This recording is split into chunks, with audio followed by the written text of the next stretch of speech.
अस्सलाम वालेकुम। आज हम स्टार्ट करें लेकिन जनरल सर्जरी का chapter number 17 haemorrhage and shock. तो स्टार्ट करते हैं डेफिनेशन ऑफ हेमरेज से। ठीक है कि हेमरेज क्या चीज़ है। Basically haemorrhage is defined as acute loss of circulating blood volume. ठीक है, यानी जब भी एक्यूट लॉस होगा ब्लड का उसको हम हेमरेज का नाम देंगे। और हेमरेज आर्टरी से भी हो सकता है, वेन से भी हो सकता है और कैपिलरी से भी हो सकता है। ठीक है, अब क्लासिफिकेशन से स्टार्ट करते हैं कि हेमरेज को हम किन किन डोमेन्स के अंदर क्लासीफाई करते हैं। एक तो आपके पास है साइट ऑफ हेमरेज के हेमरेज हो कहाँ से रहा है, ब्लीडिंग हो कहाँ से रही है। ठीक है, आर्टरी से भी हो सकती है, वेन से भी हो सकती है और कैपिलरी से भी हो सकती है। इसको डिफ्रेंशिएट कैसे करेंगे कि हमें देखने में कैसे पता चलेगा कि जो हेमरेज हो रहा है वो आर्टीरियल है, वीनस है या फिर कैपिलरी है। ठीक है, जो आर्टीरियल हेमरेज होता है वो हमेशा ब्राइट रेड कलर में होता है। ठीक है, और वो बिल्कुल एक जेट की फॉर्म में निकलता है। ठीक है, राइज भी करता है और फॉल भी करता रहता है अकॉर्डिंग टू द पल्स। जिस तरह से पल्स रेट चेंज होता रहता है ड्यूरिंग शॉक। ठीक है, तो उसमें क्या होता है कि ज़ाहिर है जब शॉक की हेमरेज की सिचुएशन होती है तो एकदम से पल्स कम होती है और फिर उसको कंपनसेट करने के लिए हार्ट जो है वो टैकीकार्डिया की तरफ जाता है। ठीक है, तो ज़ाहिर है जिस तरह से पल्स कम और ज़्यादा हो रही है उस हिसाब से ब्लीडिंग कभी ज़्यादा होगी कभी कम होगी। ठीक है, तो एक स्पर्टिंग जेट के फॉर्म में जो ब्लीडिंग आपको नज़र आएगी दैट विल बी आर्टीरियल। ठीक है, और वीनस वाली कौन सी होती है, इसमें जो होता है ब्लड वो ब्राइट नहीं होगा, इसमें थोड़ा डार्क कलर का होता है और वो स्टेडली यानी कॉन्टीन्यूसली आहिस्ता आहिस्ता निकलता है। ठीक है, विदाउट स्पर्ट्स, यानी ऐसा नहीं होगा कि कभी कम हो रहा है कभी ज़्यादा हो रहा है, तो वो कॉन्टीन्यूसली निकल रहा होगा वीनस वाला हेमरेज।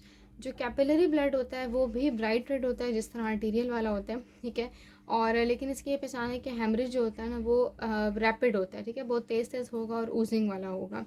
तो आर्टीरियल, वीनस और कैपिलरी हेमरेज ये हमने क्लासीफाई कर दिया साइट ऑफ हेमरेज के बेसिस पे। अगली जो क्लासिफिकेशन है वो है टाइम ड्यूरेशन की बेसिस पे कि किस टाइम पे, फॉर एग्जांपल अगर सर्जरी ये हम बात करते हैं। ठीक है, तो उसके बेसिस पे हम क्लासीफाई करते हैं कि ड्यूरिंग सर्जरी कौन सा हेमरेज है, उसके कितने टाइम बाद कौन सा हेमरेज होगा।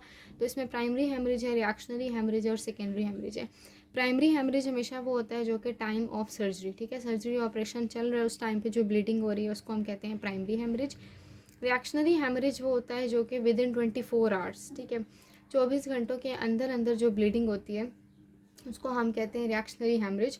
और उसके कॉज भी अक्सर पूछते हैं, तो उसके दो कॉजेज़ होते हैं, या तो लाइगेचर स्लिपेज, ठीक है, हो जाती है, लाइगेचर सही नहीं बांधा और वो स्लिप हो गया है, या फिर आर्टीरियल स्पैज़म, आर्टरी स्पैज़म में चली गई है। नहीं, आर्टीरियल स्पैज़म जो है वो बिल्कुल ख़त्म हो गया, जिसकी वजह से हम कहते हैं कि क्लॉट डिसलॉज हो जाता है। ठीक है, या ब्लड प्रेशर एकदम से इंक्रीज़ हो जाता है, तो वो भी रिएक्शनरी में आ जाता है। फिर है सेकेंडरी। सेकेंडरी वो होती है जो कि अब 7 से 14 दिन तक या उसके बाद भी जो होती रहेगी वो सेकेंडरी हेमरेज ही होता है। ठीक है, और वो मोस्ट कॉमनली इन्फेक्शंस की ही वजह से होता है। तो आपसे इनकी कॉज पूछते हैं।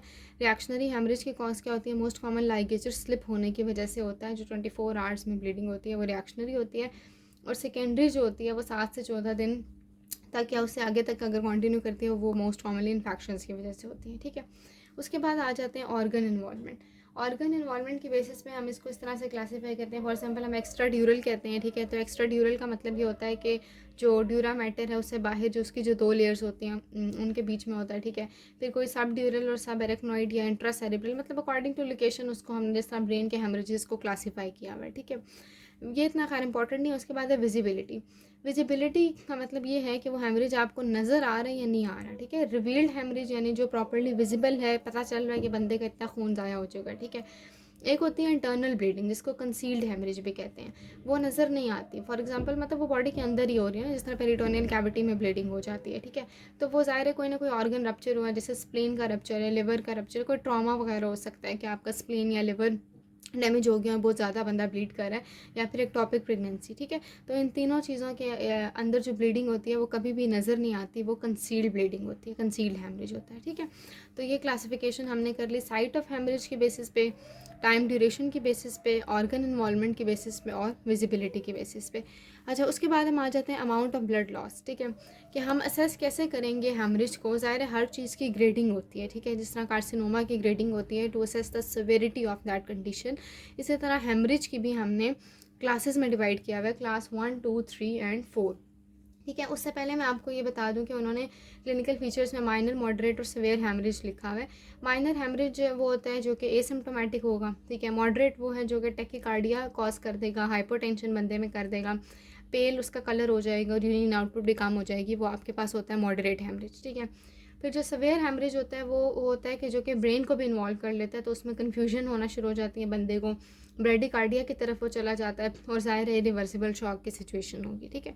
बहरहाल वो मैंने लिखा नहीं है क्योंकि वो इतनी ज़्यादा नहीं, ज़्यादा ग्रेडिंग ये इंपॉर्टेंट है कि हैमरेज क्लास 1, 2, 3, 4 किस कैटेगरी के अंदर लाई करेगा और किस तरह के हैमरेज को आपने मैनेज कैसे करना है, ठीक है।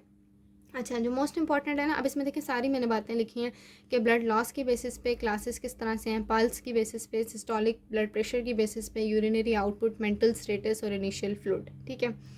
लेकिन जो मोस्ट इंपॉर्टेंट मैं आपको बताऊंगी वो मैं आपको बताऊंगी जो ब्लड लॉस हो रहा है, ठीक है। परसेंटेज मैं बताऊंगी और कितना ब्लड लॉस हो रहा है उसकी बेसिस पे भी, और फिर बाकी चीज़ें हम अकॉर्डिंग टू दैट असेस कर लेंगे कि कौन सा जो है वो किस क्लास के अंदर आना चाहिए। अच्छा, अगर अप टू 15% बंदे का ब्लड लॉस हो रहा है ना तो वो आपका क्लास 1 है, ठीक है। क्लास 2 में 15 to 30% है, क्लास 3 में 30 to 40% है, और 40 से ज़्यादा होगा तो ज़ाहिर है वो क्लास 4 में आ जाएगा।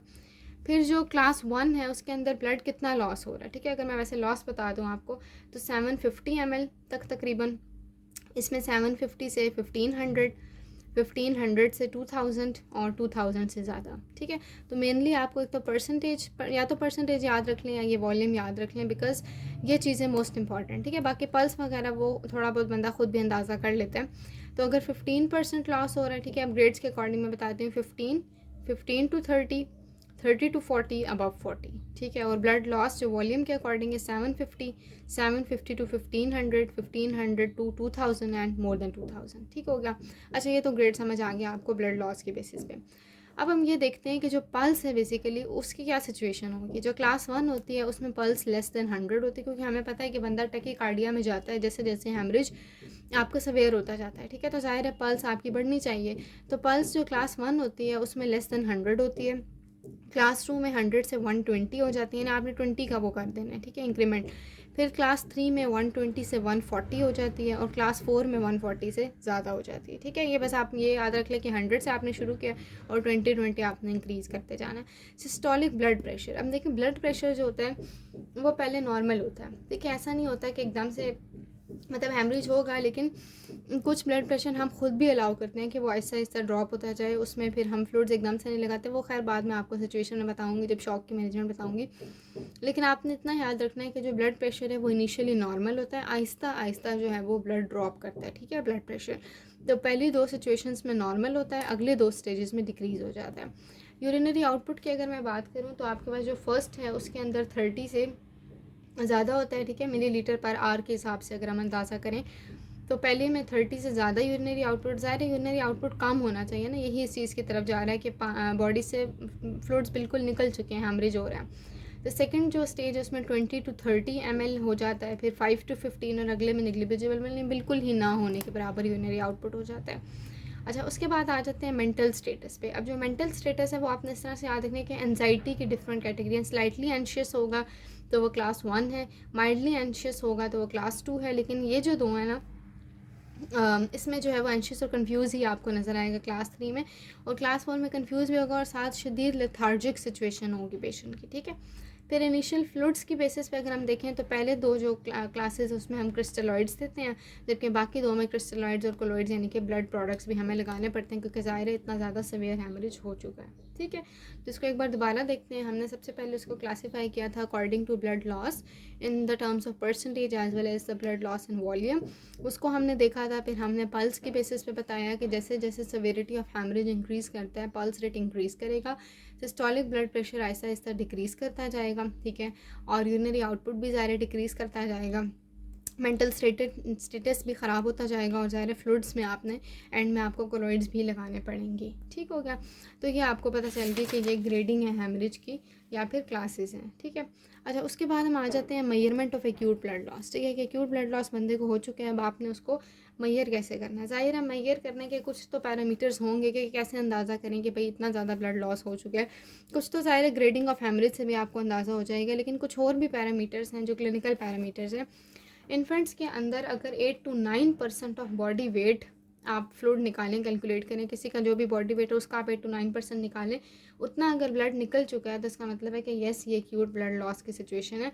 मतलब आपको आइडिया हो जाएगा कि कितना ब्लड निकल चुका है, और एडल्ट्स में 7% ऑफ बॉडी वेट के अकॉर्डिंग। अच्छा, अब कौन कौन से क्लिनिकल पैरामीटर्स हैं जिससे हम अंदाज़ा करेंगे कि बंदे का कितना ब्लड लॉस हो चुका है। तो सबसे पहले तो क्लिनिकल पैरामीटर्स जो होते हैं, फॉर एग्जांपल आपके जो पल्स रेट है, हार्ट रेट है, ठीक है, क्योंकि मैंने बताया कि बंदा टैकीकार्डिया की तरफ चला जाएगा, ब्लड प्रेशर उसका ड्रॉप हो जाएगा, ठीक है, वाइटल्स वगैरह, यूरिनरी आउटपुट आपने देख लिया, फीवर्स देख लिया, ये सारी चीज़ें आपने देख ली, ठीक है। तो आपको ये अंदाज़ा हो जाएगा थोड़ा बहुत क्लिनिकल पैरामीटर से, ठीक है, जो कि हमने सारे उसमें टेबल में भी चीज़ें देख ली हैं। उसके बाद है ब्लड क्लॉट। अब ब्लड क्लॉट से आप कैसे अंदाज़ा लगाएंगे कि बंदे को कितनी ब्लीडिंग हो चुकी है। आपने ये देखना है कि उसका जो क्लॉट है उसको आपने देखना है। अगर तो क्लॉट एक क्लेंच्ड फिस्ट जितना है, क्लेंच फिस्ट यानी मुट्ठी जितनी बंद होती है ना, अगर इस साइज़ का क्लॉट है तो मतलब 500 ml उसका ब्लड निकल चुका है, ठीक है, ये रफली एक एस्टिमेट है। उसके बाद होता है स्वेलिंग इन क्लोज फ्रैक्चर, ठीक है। अगर तो फॉर एग्जांपल क्लोज फ्रैक्चर है, आपने आइडेंटिफाई करना है, बहुत इंपॉर्टेंट है कि फ्रैक्चर किस बोन का हुआ है, पेल्विक फ्रैक्चर है, फीमर का है, या टिबिया या हेमरस वगैरह का है, क्योंकि हर बोन के फ्रैक्चर के अकॉर्डिंग जो ब्लड लॉस का एस्टिमेट है ना वो डिफरेंट है, और ये बहुत अच्छा आइडिया आपको दे देता है। जो क्लोज फ्रैक्चर में जो अगर टिबिया और ह्यूमरस यानी कोई छोटी बोन्स आपकी डैमेज हुई हैं तो 750 ml ब्लड निकल जाता है। फीमर अगर फ्रैक्चर होगी है तो 1500 ml, और आगे जाके मैं आपको बताऊंगी कि अगर पेल्विक फ्रैक्चर्स होते हैं तो 2000 ml तक भी ब्लड निकल जाता है, ठीक है। रिट्रोपेरिटोनियल हीमाटोमा वगैरह भी उसमें बन जाते हैं। अच्छा, 3 ये तरीके हो गए कि आपने एक तो क्लिनिकल चीज़ों से देख लिया, ठीक है, फिर आपने ब्लड क्लॉट का साइज़ से अंदाज़ा कर लिया, फिर आपने ये देख लिया कि फ्रैक्चर किस चीज़ का है। उसके बाद आपने करनी है स्वैब वेटिंग, ठीक है। स्वैब का मतलब ये है कि जो आपने स्वैब बेसिकली डिप की है ब्लड के अंदर, ठीक है, ताकि वो उसको सोक कर ले सारा, तो उसको आपने वेट करना है। उसको आपने पहले उसका ज़ाहिर ड्राई वेट आपने चेक किया विदाउट सोकिंग, और उसके बाद ब्लड के अंदर सोक करके आपने उसका ज़ाहिर वेट किया, तो जो डिफरेंस आएगा उसको आपने कैलकुलेट कर लिया, तो आपको आइडिया हो जाएगा कि कितना जो है वो उसने सोक किया है। उसके बाद है decrease in haemoglobin, haematocrit and CVP, ठीक है। ये तो खैर बाद की चीज़ें हैं, खैर बाद में जब ब्लड टेस्टिंग वगैरह कराएंगे तो आपको पता चलेगा कि इनके लेवल्स कम हुए हैं because the person was suffering from haemorrhage, ठीक है। उसके बाद आ जाते हैं source of haemorrhage. Source of haemorrhage जो है वो ज़ाहिर है आइडेंटिफाई करना बहुत ज़रूरी है। अच्छा, फिर सोर्स ऑफ हेमरेज से आपने किस तरह से फाइंड आउट करना है, ब्लड ऑन फ्लोर, ठीक है, और 4 अदर्स। आपने ये देखना है कि पहले तो आपने फ्लोर पे देखना है, ठीक है, कितना ब्लड है। उसके बाद 4 बाकी चीज़ें आपने लाजमी आइडेंटिफाई करनी है, और वो 4 बाकी चीज़ें क्या होती हैं, वो बाकी चीज़ें हैं चेस्ट, पेल्विस, एब्डोमेन और थाई। ये चारों चीज़ें आपने लाजमी देखनी है, ठीक है। अच्छा, ये बताने से पहले ना एक साइड नोट उन्होंने लिखा है, वो इंपॉर्टेंट चीज़ है। वो उन्होंने ये बताया है कि अगर नॉर्मल ब्लड प्रेशर है किसी बंदे का, फॉर एग्जांपल हेमरेज के साथ वो आ गया, लेकिन आप सिर्फ ब्लड प्रेशर की बेसिस पे असेस करना चाह रहे हैं कि उसकी कितनी ब्लीडिंग हुई है, तो सिर्फ ब्लड प्रेशर एक बहुत अच्छी एंटिटी नहीं है ब्लड लॉस को देखने के लिए। क्यों? क्योंकि हो सकता है कि बंदे का इतना ज़्यादा ब्लड निकल चुका हो लेकिन अभी भी उसका जो है वो ब्लड प्रेशर नॉर्मल है। जिस तरह मैंने आपको ग्रेड्स में बताया था ना, पहले 2 में नॉर्मल है, अब ब्लीडिंग तो 1 और 2 ग्रेडिंग में भी हो रही है, लेकिन ब्लड प्रेशर तो नॉर्मल है। इसका मतलब है कि नॉर्मल ब्लड प्रेशर आपको ये नहीं बताता कि ब्लड लॉस नहीं हुआ, ठीक है। क्योंकि 30% जो है ब्लड लॉस जब तक नहीं होगा बंदे का, तब तक उसका ब्लड प्रेशर ड्रॉप नहीं होगा, ठीक है। तो आपने कौन से चीज़ से असेस करना है, जो tachycardia, tachycardia is the most common sign कि आप ये असेस कर सकते हैं कि आप ब्लड लॉस चल रहा है बॉडी में, ठीक हो गया। अच्छा, मैं आपको बता रही थी सोर्स ऑफ हेमरेज के बारे में। उसको आपने आइडेंटिफाई करना है, एक तो फ्लोर के ऊपर आपने देखना है, ठीक है, कि कितना ब्लड है, और 4 चीज़ें जो बाकी देखनी है आपने चेस्ट देखनी है। चेस्ट क्यों देखनी है? हीमोथोरिक्स, ऐसा तो नहीं है कि थोरेसिक कैविटी में ब्लड इकट्ठा हुआ है, कार्डिक टैम्पोनेट, हार्ट के इर्द गिर्द तो नहीं ब्लड इकट्ठा हो गया, ठीक है। आपने चेस्ट एग्जामिन कर ली, और उसके बाद ज़ाहिर इन्वेस्टिगेशंस वगैरह से ये चीज़ें पता चलती हैं। उसके बाद पेल्विस आपने देखना है, पेल्विक फ्रैक्चर्स, क्योंकि फ्रैक्चर्स में मैंने आपको बता दिया कि जो पेल्विक फ्रैक्चर्स हैं उनमें तकरीबन 2000 ml तक भी ब्लड लॉस हो जाता है। फिर आपने एब्डोमेन को देखना है, एब्डोमेन के लिए फास्ट स्कैन कराते हैं, ठीक है, लिवर का, तो उससे जो है वो लिवर इंजरीज़ का अंदाज़ा हो जाता है।